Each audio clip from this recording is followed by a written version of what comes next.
ഇന്ന് അമ്മ ഒരുപാട് തവണ എന്നെ വിളിച്ചായിരുന്നല്ലോ, ഞാൻ തിരിച്ച് വിളിച്ച് നോക്കട്ടെ.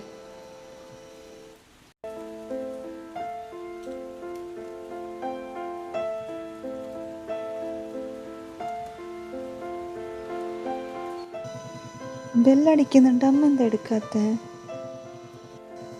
കുറേ തവണ അമ്മ എന്നെ വിളിച്ചായിരുന്നു. രാവിലെ മുതൽ ഇത്ര നേരം വരെ അമ്മ എന്നെ വിളിച്ചു, പക്ഷെ ഞാൻ എടുത്തിട്ടേ ഇല്ല കോള്. എൻ്റെതായ തിരക്കും കാര്യങ്ങളും. പക്ഷേ പാവ അമ്മ, ഇപ്പം ഞാൻ തിരിച്ചു വിളിച്ചപ്പോൾ അമ്മ എടുക്കുന്നില്ല. എന്ത് പറ്റിയോ എന്തോ. അമ്മ വിളിച്ചപ്പോൾ എനിക്ക് എടുക്കാനേ പറ്റിയില്ല. പക്ഷേ ഞാൻ ചെറുതിൽ അമ്മ എത്രമാത്രം ഉറക്കമൊഴിച്ചിട്ടുണ്ട്. ഞാനൊന്ന് കരയുമ്പോൾ അമ്മ എത്രമാത്രം എന്നെ സന്തോഷിപ്പിച്ചിട്ടുണ്ട്. എത്ര വർഷങ്ങൾ അമ്മ ഉറക്കമൊഴിഞ്ഞിരുന്നിട്ടുണ്ട്. ഒരു വട്ടം ഞാൻ എടുത്താൽ മതിയായിരുന്നു ആ കോള്. ഒരു നിമിഷ നേരത്തേക്ക് എനിക്ക് ആരും ഇല്ലാതായിപ്പോയി, ഞാൻ ഒറ്റയ്ക്കായിപ്പോയി ഒരു തോന്നൽ.